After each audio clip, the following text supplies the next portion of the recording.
Hi, I'm Annie Botticelli, and this is the Storyteller Forecast for Virgo for November 2017. Go to my website, anniehelpsyou.com, see what's on my blog, and check out my new school, my Astaria School of Practical Magic, where I assist you with ancient and science wisdom to help you bring the magic of the unseen realms into your practical experience, your mundane reality.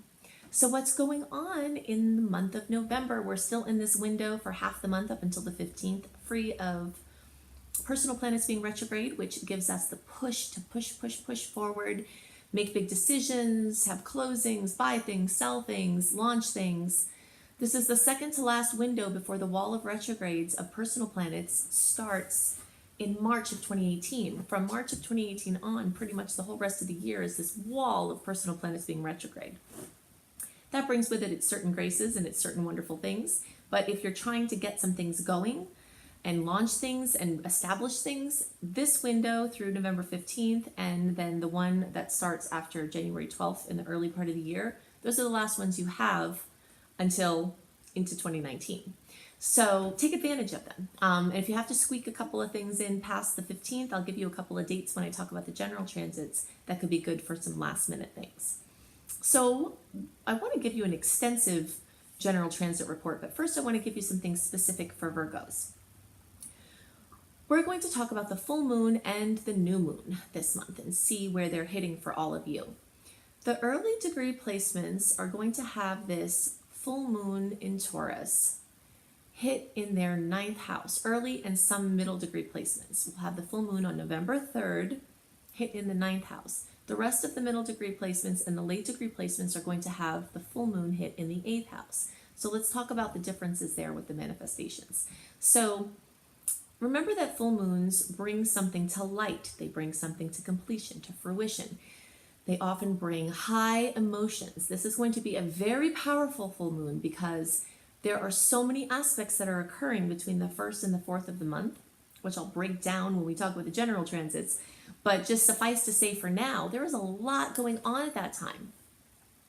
So it just brings a lot more energy and emotion to this full moon. So for many people, it's going to bring drama, conflict, difficulty, things coming to light that are hard to deal with. Many people are also going to have completion, something accomplished, something they've been working on come to fruition.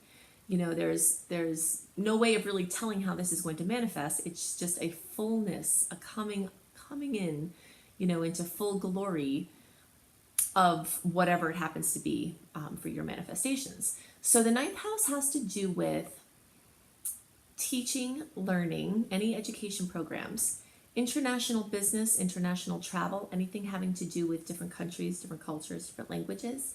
It's the publishing house, speaking. It also has to do with spiritual studies. So it can be anything from like a regimented, organized religion to a general spiritual study where you're looking at the sameness in all the religions. All of those things are in the 9th house. So completion or accomplishment could come with some spiritual studies, a completion of a program. There could be something, if you're working with the church, something at your church, there could be high drama at the church, or there could be something that the church has been working on, a goal that gets accomplished. So those are some ways that that can manifest. A magical international trip could pop up, or the culmination of some international dealings could come into the forefront. For the rest of the middle and late degree placements, this fullness, this completion, this fruition, this drama, this attention needing, attention grabbing occurrence will occur in the 8th house. And the 8th house has to do with other people's money. So spousal money, shared money, parental money, money that you borrow, money that you loan, inheritances, anything having to do with shared resources. It's also the house of power, and this could represent a power struggle that is coming to light. There is some other energy with the aspects occurring then that are indicating this power struggle. So those of you with this 8th house manifestation have it more likely that you're going to have this, you know, something that has to be looked at in relationship as it relates to power balance. Someone could be on a power trip, or someone could need to become empowered, or someone could step into their power, you know, in a bigger way, possibly because of a conflict that forces them to do that. So this is all about power and deep, intimate connections, marriage, relationships, things like that. This could also be a coming to fruition or some sort of big spiritual breakthrough, because the eighth house is not only the house of the intangible money scene, it's the house of the intangible scene, things that we don't see. The astrology is in there, something coming to fruition with psychology, research, mysteries solved, something like that. So a major spiritual breakthrough could occur with this fullness too, or a major spiritual crisis. And both the 8th and 9th house manifestations could indicate a spiritual crisis, a dark night of the soul. But do remember that anything having to do with the full moon, unless it has to do with an eclipse, which this one does not, is pretty short-lived, So this is a energy that's stressful, unless it's tying in, linking into something more permanent in your chart. It's usually like a stress, a drama, an accomplishment, and then it passes. The moon travels very quickly, and so the manifestations can push through very strongly, but they usually pass pretty quickly. So if it is a dark night of the soul, then it makes it more likely that you'll push through and get to the other side sooner. So let's talk about the new moon. You will all be experiencing this energy in the 3rd house. On November 18th, we have a new moon, 26 degrees of Scorpio. All of you except the very last degrees, if you're watching for your rising sign, or the very last days of the birthday,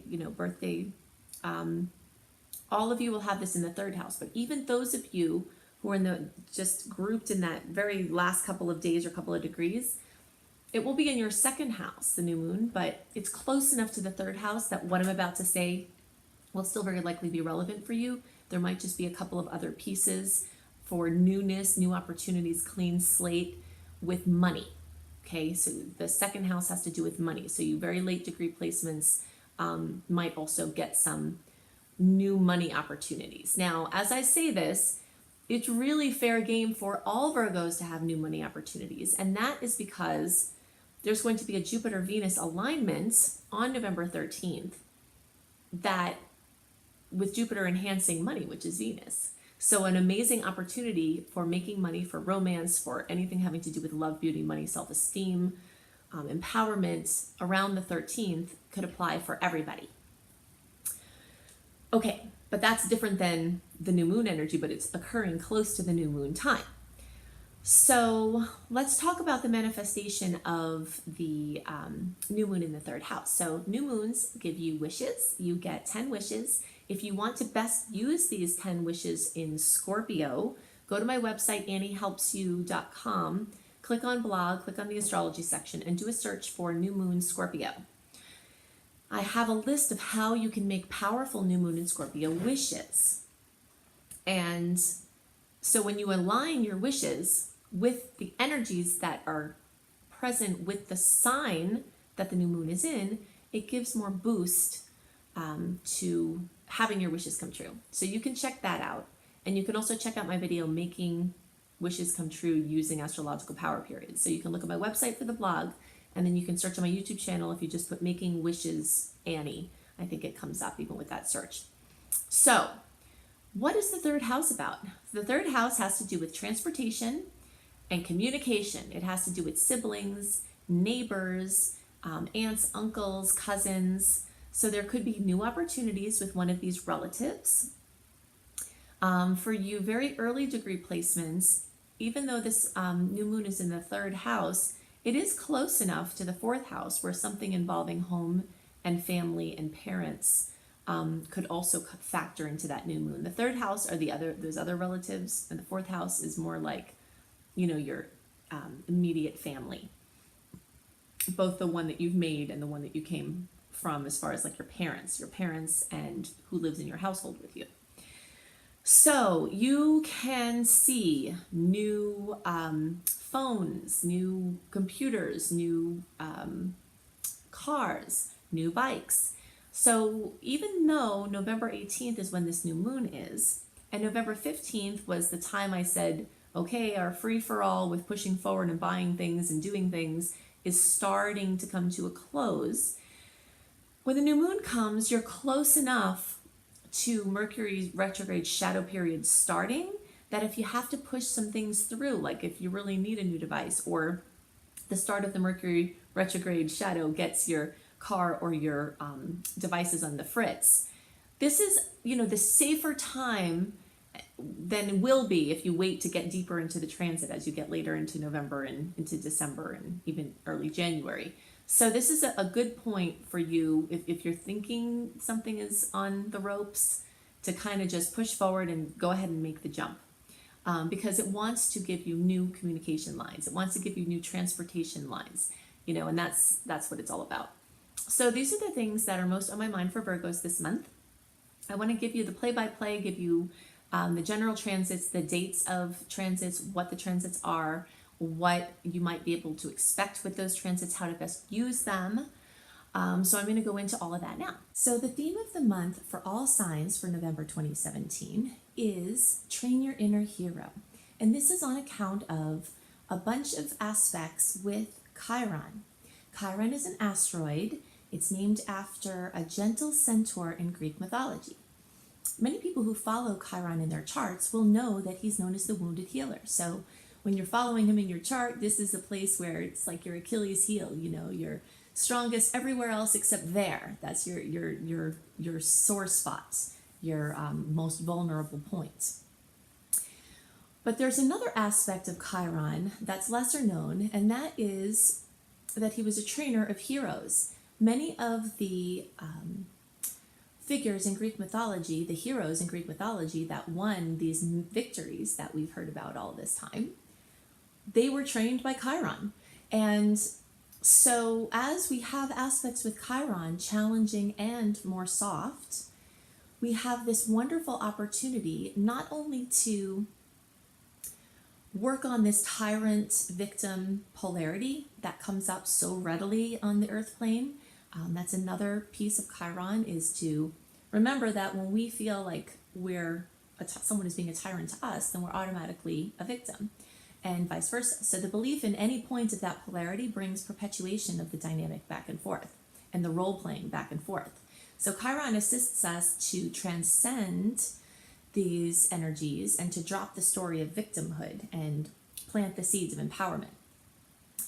And it also assists us in training our inner hero. So a great trainer will use our weakest spots as not only places to fortify, but also places that make us different than other people, that bring us gifts. So you may find many gifts in focusing on your vulnerabilities at this time from these aspects, and that's one of the themes of the month. So we've got lots of Scorpio energies continuing into this month, and they are going to continue to bring in the themes that they started in October of deep introspection, mysteries, research, psychology. Astrology is in there also from the psychological perspective. This is the house and sign, the 8th house, of other people's money. So inheritances, shared money, marital money, sweepstakes, winning, finding money, money coming from nowhere, debt, credit. All of these are themes that are going to be continuing to be brought up by the Scorpio energies this month. There are many powerful transformations awaiting with this energy because Pluto owns that space of the deepest transformation, birth, death, rebirth. The phoenix rising from the ashes is a way that I always like to describe that energy. So we've got that energy present, but at the same time, this lighter, very different Sag energy starts to work its way in. And when Sag energy becomes present, we have the desire for action and movements, adventure and prolific expression. It's the sign of luck, and it's the energy of optimism, and also is a very strong intuitive, like following hunches to increase synchronicities, and increasing the breadth of our experience. Scorpio energy talks about the depth of experience, and Sag energy talks about the breadth. So we've got both of those going on this month. So you might find a lot of chances to spiral in and go deep, as we also spin out and go really wide. Lots of people will find that they are excited about and ready to and having opportunities to travel or do things with different countries, different cultures, different languages. Sag energy is also very much related to publishing projects, writing, editing, teaching, learning, teaching and learning programs of any kind are Sag's domain. So, and just fun, Sag is a very easy, light-hearted, fun-loving sign. So you'll feel those energies start to roll in. In November, we are still in that window that started in September of this open time without personal planets being retrograde, but that's only through November 15th. November 15th, the Mercury retrograde shadow period begins. So Mercury doesn't go retrograde in November, but the shadow period starts on the 15th. So every day after the 15th, you start feeling that kind of the mishaps, the miscommunication, stuff with transportation, stuff with the devices coming up. And you can check out my video, Mercury retrograde do's and don'ts, on my channel, Annie Botticelli, Mercury retrograde. Also,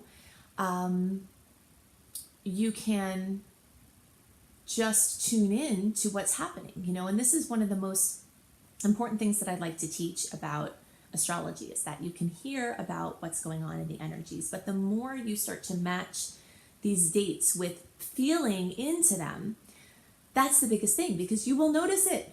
I have heard countless people tell me when they start paying attention, oh gosh, Mercury must be retrograde again. Things start slowing down, communications start getting more complicated, things from the past start showing up. So if you have a big launch or something you want to burst out into the world, trying to push it out by the 15th is a really good idea, because we don't want your out push to be interfered with by the in-roll of Mercury retrograde. Now, that being said, I will talk about a couple of dates after November 15th if you have to push some last minute stuff through that are really nice energies, but try to get the bulk of your gusto out before that time. I always liken this to the idea of being on a deserted island and making a boat. When you try to get off the island, you would not put your boat that you've worked so hard to make, this is your last chance, right? Your only chance to get off the island. You wouldn't put it out when the tide was coming in. It would make no sense. You'd be battling the waves and you probably wouldn't make it. But if you watch the tides and you wait until the tide is going out to set your boat afloat, it's much more likely that you're going to reach your destination. So that's why we want to pay attention to these energies. And even though everyone gets, a lot of people get irritated with, oh, it's Mercury retrograde again, I don't want to hear about this. Well, it's true, but it's important as a rhythm, especially in a world where everything is about go, go, go, go, go, that we have these beautiful retrogrades that remind us that sometimes it's just time to roll a little bit in and then store and save, hold the gold until we have these good launching points and then push out, and then roll back in. So half the month is in this major push out, and then we start moving into this roll back in type of energy. So I'm going to give you some details about some of the aspects to look out for this month and the dates they happen around. Do know that when I give you exact dates that the transits occur on, you could feel those manifestations before or after those dates, because it's not a finite point in time that these things are expressing. We often will feel them before or after. So just kind of pay attention. And always there are positive or easier aspects occurring at the same time as the more challenging aspects that are coinciding with each other. So you have to really tune into your own energy flow. And even if a date's supposed to be good for something, if you're feeling really strong the day before, don't be afraid to just bust it out. You have to use this information to follow your own intuitive flow and not let anything else supersede your own inner knowing. Also, when you sign up for my free email newsletter at anniehelpsyou.com, you can get a written version of my general transit reading a month before, delivered right into your inbox, so you can have a visual on it as far as the dates and the energies that they can bring. So sometimes people like that for planning purposes. Okay, so we start out with a Mercury in Scorpio, trine, Chiron, and Pisces. This is one of the many Chiron aspects we have this month. That is why I called the theme of the month Train Your Inner Hero, because of this Chiron presence. And with this combination, and this is like the first through the second, but you could feel it before or after, support could come from inner work or another person as confidence is built through self-acceptance. Chiron, especially in Pisces, is just a very, it's an internal healing, anything that makes us feel like we're not right with anything, with ourselves, with the world, So the more we have self-acceptance, the more we can be open to support from other people because we feel like we deserve it. On November 2nd, there's a Saturn and Sag squaring Chiron and Pisces. So we have this sweet aspect at the same time as this challenging aspect. So it's like this newfound work with self-acceptance is going to be tested by an authority figure, likely something stern from the outside world. But it could be the other way around. It could be that because something is coming in as harshness, we can choose to use the softer energy to just love ourselves, love the person or the being, whatever it is that's reflecting this to us, and do good inner work with it. On November 3rd, we have a Sun in Scorpio trine Neptune in Pisces. This first occurred on July 5th, and it brings a really great focus on creativity and artistic talents. So you might use that energy purposely for creative or artistic work, or you might just find it's naturally brought out of you, that you're kind of in that mood. So this is a really positive and peaceful combination, and it's really supportive to assisting self and others.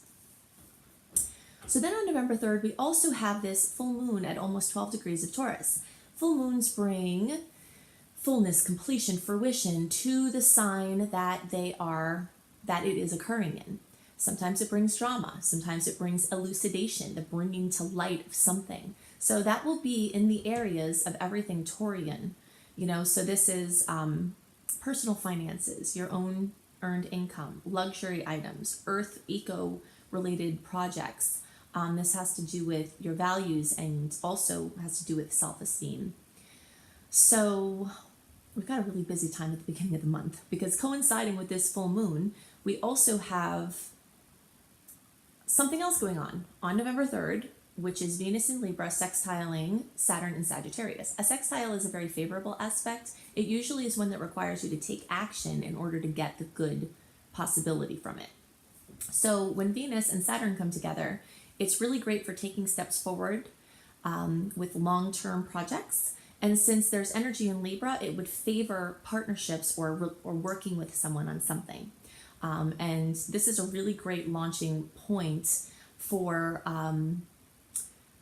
trying to move forward with things, but it's kind of a mixed bag, because you have all this intensity around, and then the next day you have Venus opposing Uranus in Aries. And so this can bring jolts or overstimulation in the arenas of love or money or self-esteem, so definitely issues with self versus relationship are being brought up.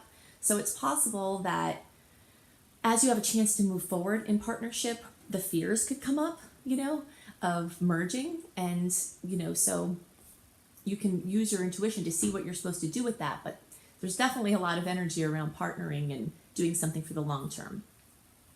On November 9th, we've got the Sun in Scorpio making a great aspect to Pluto in Capricorn. Again, this is one that you would need to take action on to get its most positive attributes, and this has to do with bonding with other people in deep ways. So, in love, in money, in business, so you can kind of see this theme of partnership. And this is being brought over from the energies in Scorpio, some energy still in Libra. Libra and Scorpio are partnership energies. So just, it has to do with self, and it has to do with how we relate to others, which is a very common theme for this month. We'll look out on the 13th, or let's see, the 11th first. We've got another beautiful aspect. Now, this is a really big deal because when outer planets, the ones that take a really long time to move around, make aspects to each other, these themes last for a long time because they come together and then they retrograde apart and then they come together again, and they like follow this flow over an extended period of time where there's a long-term theme. So this is the last of the 3 brilliant matchups of this Saturn and Uranus energy. And these are very different energies. Saturn is long-term, ground building, foundational, and Uranus is out of the blue, surprises, can be unstable, and Saturn is stable, so it's like this coming together of opposites in a way, in a beautiful configuration. So the first time this happened was December 24th, 2016. The second time it happened was May 19th of 2017, and then this is the third time. So it can really bring stability and expansion through the combination of innovation and technology, because Uranus rules innovation and technology. So this transit lasts well beyond the date of November 11th. You'll feel it in the weeks before, weeks after. Sensitive people will have felt it as a long-term theme for almost a year. So on the 13th, we've got a really fantastic aspect for merging. There's so much energy that's really good for weddings, for partnerships coming together. Like I said, it's a mixed bag, because there's, the challenges and the fears that come with it, and maybe the red flags even.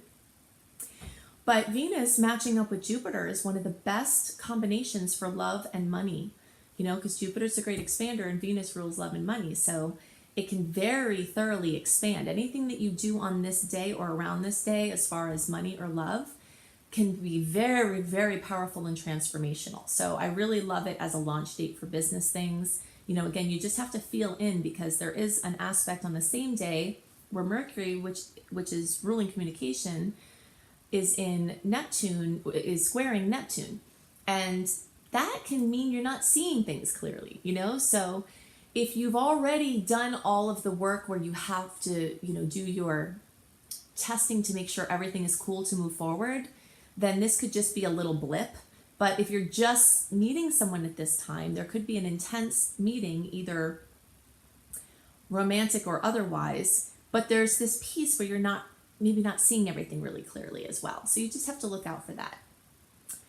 On the 16th, Venus in Scorpio is making a beautiful aspect to Neptune, and this is wonderful for emotions and intimacy. You can see our theme of this partnership and coming together continues. Now, if you are someone who is moving through this time and you're not merging with people in any way, that doesn't mean that the transformation can't abound prolifically, because Scorpio energy is very deep and can be very individual, even though it does represent the merging of energies as well. But an individual going on a deep transformational journey can very much embody this energy, because it's the story of going deep into the self as well. So you can do really deep inner work with this, solve mysteries, find answers to problems, find solutions. There's a lot of different ways you can use this besides merging with other people. So on the 16th, we also have the Sun in a beautiful aspect with Chiron. So Chiron coming up again, this has to do with your forgiveness of self, helping all of your relationships. When it comes back down to it, to simplify so many things in life, we are mad at ourselves and we project it on other people, and everything becomes a mess. It's really simple. So self-forgiveness and anything we do with self-forgiveness can be very greatly assisted this month, and that's part of training your hero. Okay, so then on the 17th, we have Mercury in Sag making a trine to Mars, and this is awesome for bringing thoughts into action. So Mercury in Sag is very busy mentally. Even though November 17th is technically in the pre-shadow period, you still can push some good things through on this day. Then we've got our new moon at 26 degrees of Scorpio on November 18th, and this is time to make your new moon wishes. New moon wishes are real, just like birthday wishes are real.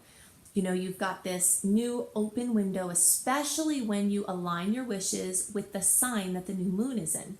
You can check out my website for a blog about this. It's called Making Powerful New Moon Wishes in Scorpio. You just go to my website, anniehelpsyou.com, and go in the blog, go in Astrology, and search for New Moon Wishes Scorpio. You can have a good guideline for how you can maximize these wishes. And I have those every month for every sign, so you can always find them there. But to summarize, you want to use those Scorpio related things that I talked about earlier: partnership, other people's money, deep finances, astrology, psychology, things like that, and align your wishes in those arenas for powerful transformation. This new moon is also going to be making a beautiful trine to Chiron, right? We keep talking about Chiron this month, so it's bringing strength and empowerment and interdependence. There's also a conflict with Mars and Pluto on the 19th that could show up as part of this new moon. Mars squaring Pluto is always a little bit nasty. I'm an optimist, I like to look at the bright side of things, but I will always tell you when I see an aspect that's yucky, you know? It's not that you can't do something good with it. I hope that you will. That's my mantra, is challenging aspects are here for us to push through resistance and clear out issues that are interfering with our highest expression.